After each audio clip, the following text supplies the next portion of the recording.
Hello guys, in this video I'm gonna show you how to fix Pokemon Go stuck on loading screen on Android.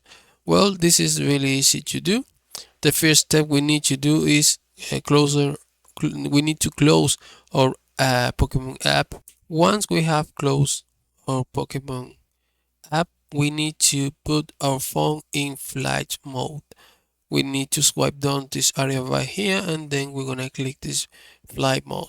We're gonna wait around 10 seconds, and once we have 10 seconds we need to uh, deactivate flight mode.